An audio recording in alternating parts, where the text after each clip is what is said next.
Sim, senhoras e senhores, chegou a hora de falar sobre isso daqui. Esse dia foi inacreditável. Brincadeira, vamos falar, obviamente, sobre a jornada 6x1. Vamos lá. Antes de mais nada, muito engraçado, né? Esse ataque completamente coordenado de toda a internet, cobrando só eu. A culpa é minha. Porque, assim, o projeto ele é tão bom que não tem consenso nem entre a esquerda. Nem todos os deputados do PT votaram. Só pra você ter ideia. Não vi eles cobrando absolutamente ninguém de esquerda. Por que será, hein? Porque eles querem criar uma narrativa, querer bater somente na direita e acham que eu vou simplesmente ceder à pressão. Eu não vou. Nós vamos falar a verdade sobre o projeto. Começando pelo bizarro. O projeto é terrivelmente elaborado. Duração do trabalho normal não superior a 8 horas diárias e 36 horas semanais, com jornada de trabalho de 4 dias por semana. Você notou alguma coisa assim diferente aí? Não? Se você não notou nada de errado aí, você não tem direito de falar alguma coisa. Porque é uma conta básica, 8 vezes 4 é 32, não é 36. Até nisso eles erraram. A pessoa que está propondo aí esse projeto é a mesma que apresenta projetos brilhantes. Cotas para trans e travestis no ensino superior. E antes de mais nada, eu não votei contra a escala 6.1, até mesmo porque não tem nem votação em aberto disso. A única coisa que eu fiz foi colocar alguns pontos, eu coloquei levar em consideração sobre o posicionamento do 6.1. E é isso daqui que eu acho que a gente tem que fazer. E o que eu defendo? De fato, um debate real, não simplesmente uma torcida. Porque seria muito fácil eu apresentar um projeto que aumenta o salário mínimo em 10 vezes, reduz a carga horária de 20 horas semanais e pronto, perfeito. E aí quem for contra é contra o trabalhador e pronto. Não é assim que se discute coisas complexas como o trabalho. E sim, o fim da escala 6x1 para o Brasil é algo complexo, que tem que levar diversas questões e considerações, principalmente econômicas e também culturais. E ao longo do vídeo eu vou fazer algumas perguntas para você. E caso você não tenha a resposta, talvez seja porque eu esteja certo. E de fato o assunto é complexo e precisa de debate. Os políticos, por exemplo, eles definem o salário mínimo, o valor deles, correto? Errado. Basicamente, eles definem o valor que está ali impresso no papel, mas não o valor dele. Já chegou uma época que no Brasil o salário mínimo era de 4,6 milhões de cruzeiros. Basicamente, as pessoas eram milionárias, simbolicamente. Porque o que o pessoal do PSOL está querendo não é simplesmente o fim da escala 6x1. É a proibição da escala 5x2 e a imposição da escala 4x3. Basicamente, você trabalha 4 dias e descansa 3. Tomam cuidado com essas medidas populistas, porque daqui a pouco você está fazendo escala 0x0. Trabalhando 0 dias e ganhando também R$0. E daí vamos pensar de forma fria, sem torcida A ou B. Como é que ficam os casos, por exemplo, dos supermercados, restaurantes e hospitais que tem que funcionar 24 horas? Uma escala, por exemplo, 4x3, basicamente ou eles demitem funcionários ou eles aumentam os funcionários. O aumento dos funcionários gera despesa para a empresa, ou seja, ele vai ter que pagar mais. Ele vai ter um custo muito maior. E sabe quem vai pagar essa conta? Exatamente, você. Ou seja, a discussão é só se vai aumentar o desemprego ou a informalidade, porque destruir o sustento do pobre, não tenho dúvidas. Todas essas medidas irresponsáveis geram inflação.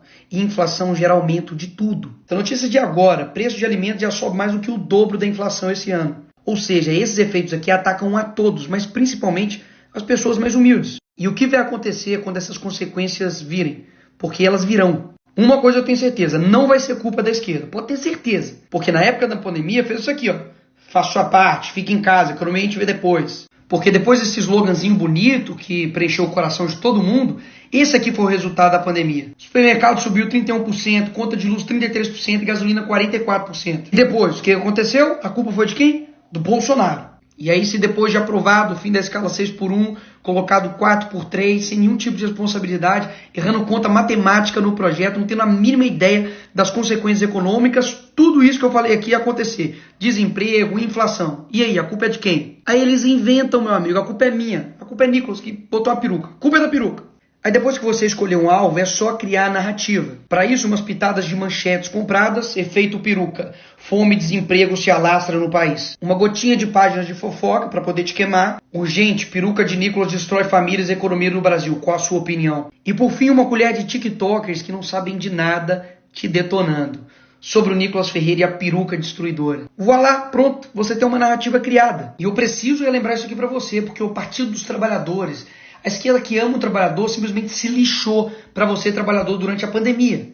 Vocês não vão multar, né? Sim, é uma alta infração. Pelo amor de Deus, não faz isso comigo. A gente vai fechar aqui. Não faz isso, por favor, moça. A senhora é mãe de família. Pelo amor de Deus, Tudo que eu tinha, eu coloquei aqui. Pelo amor de Deus, o que é isso? Ou seja, na hora de enfrentar as consequências mirabolantes da esquerda, não é o Lula, o deputado que vai enfrentar, é você. E eu não estou defendendo o trabalhador, não é de agora não. E nem com um discursozinho para poder ganhar voto, não. Inclusive, vários vereadores que são a favor do lockdown estão se arriscando para vir trabalhar aqui na Câmara. Mas o trabalhador não pode se arriscar para levar o pão para dentro de casa. Não é muito fácil ter o salário em dia, certinho, e impedindo o trabalhador de trabalhar. Inclusive, eu lanço aqui uma campanha.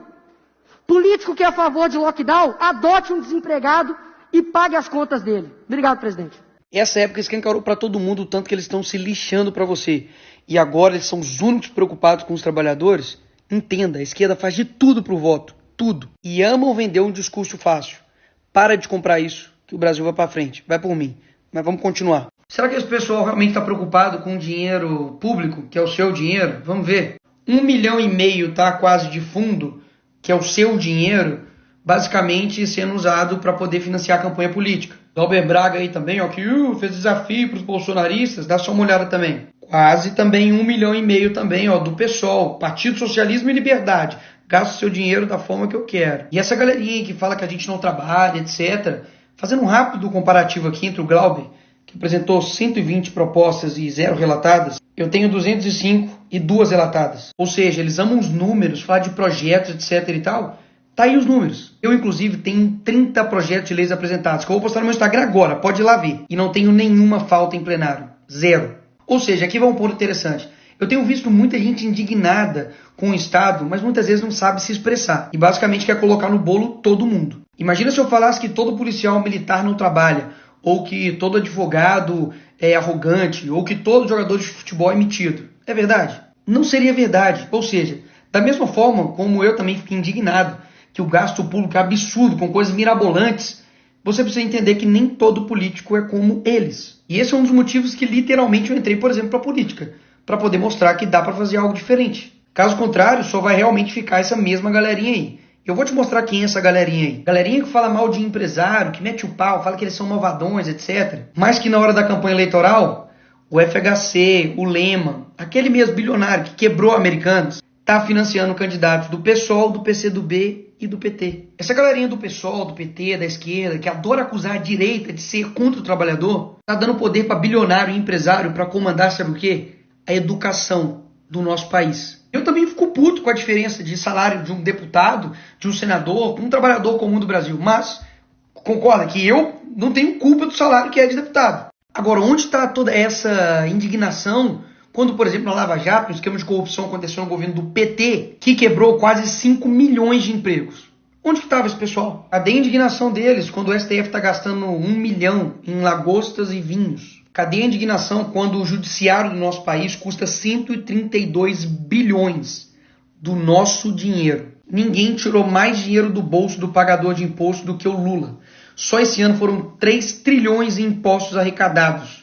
Cadê a indignação? Cadê a indignação quando o Lula corta a verba de bolsa de estudo, educação básica, farmácia popular? Quando ele corta 4 bilhões da saúde, educação, ciência e tecnologia? Cadê?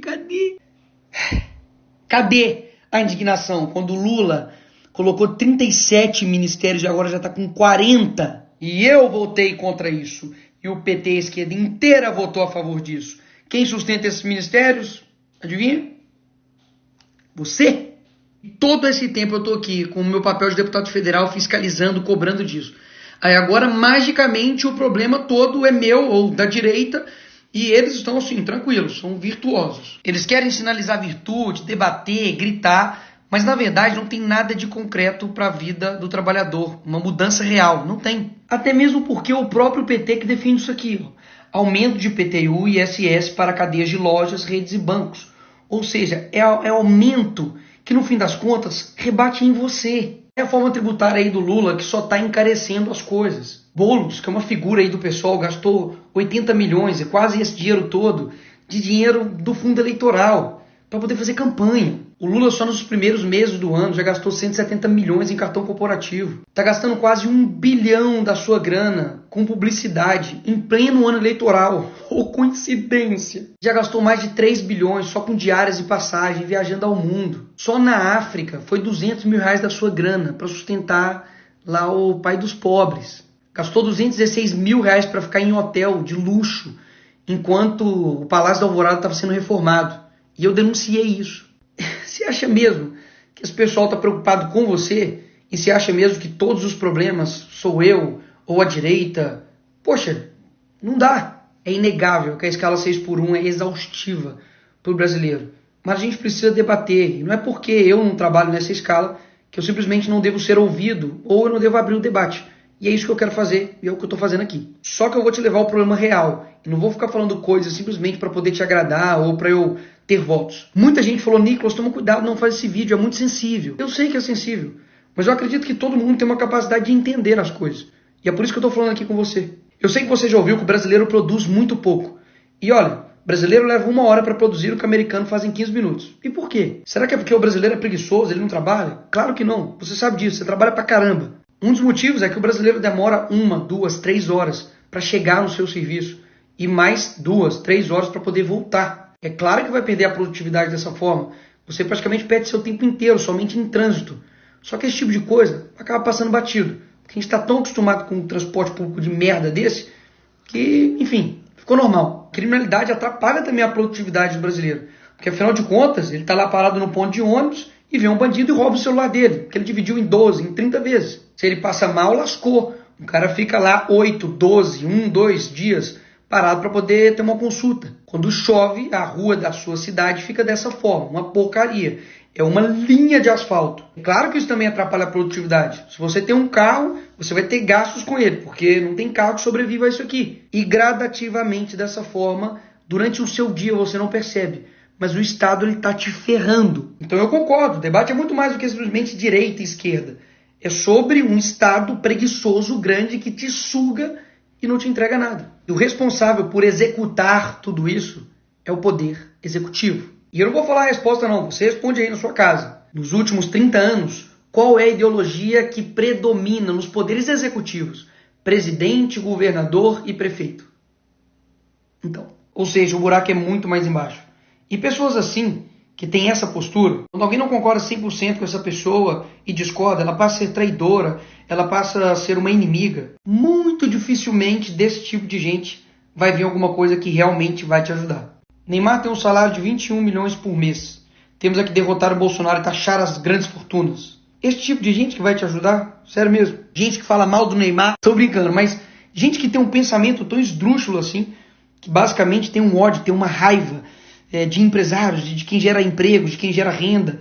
E na verdade ele é um hipócrita que se coloca em defesa dos trabalhadores, mas que simplesmente tanto o seu partido, ou o partido que está na presidência, o PT, nada faz por eles. Propostas tão esdrúxulas que fez 8 vezes 4 virar 36. E pode falar, o que quebra o empresário não é pagar o salário do trabalhador, INSS, 13º, férias, não. É a quantidade de impostos que o empresário tem que pagar. A gente quer que todo mundo ganhe nesse país. O problema é que o empresário é explorado pelo Estado, ele acaba também explorando o trabalhador e todo mundo se ferra. E o resultado disso, basicamente em 20 anos o empresário quebra e o trabalhador fica pobre durante 50 anos. E eu sei a pergunta que você está fazendo e o que dá para fazer? É possível, por exemplo, mudar o modelo de contratação, de pagamento por hora, de 20, de 30, de 40, 50 horas. Mas isso, obviamente, vai esbarrar em diversas questões burocráticas trabalhistas, que está na CLT. Desonerar a folha para todos ou dar incentivo fiscal a empresas que acabarem com 6x1 ou 5x2. Enfim, dá para fazer muita coisa. E é isso que eu e vários deputados têm feito, trabalhando para poder entregar algo de fato plausível. E não somente uma oferta fantasiosa para poder te agradar. Isso dá para fazer. O que não dá é jogar o debate para esse nível. Se os empresários são tão bons, trabalhem eles mesmos em suas empresas. Isso nem é o mais bizarro desse post. 751 curtidas de pessoas. Eu espero realmente que você tenha visto esse vídeo até aqui. E se você viu até aqui, muito obrigado. Porque isso mostra comprometimento seu em buscar a verdade. São muitas informações, são muitas nuances, são muitos pontos positivos e negativos, que discordam e que concordam, mas o importante é a gente sempre ouvir as pessoas e principalmente a gente mesmo ir lá e ir atrás da verdade e buscar saber se está sendo enganado ou se de fato alguém está falando a verdade nesse jogo aí. E mesmo que tenha pessoas nos comentários fazendo comentários exatamente de coisas que ou eu não falei ou de que eu já esclareci, eu continuo fazendo meus vídeos, sabe por quê? Porque eu acredito que a verdade ela prevalece. E você sabe, me conhece, já tem bastante tempo que eu demonstro minha firmeza, meu caráter e a minha coerência. E eu jamais, por respeito aos meus quase 2 milhões de eleitores e mais pessoas que me seguem no Brasil inteiro, eu iria assinar, votar em algo sem ler e sem saber realmente tudo que está envolvido naquilo. Até mesmo porque eu tenho responsabilidade. E eu sei que não dá para agradar todo mundo.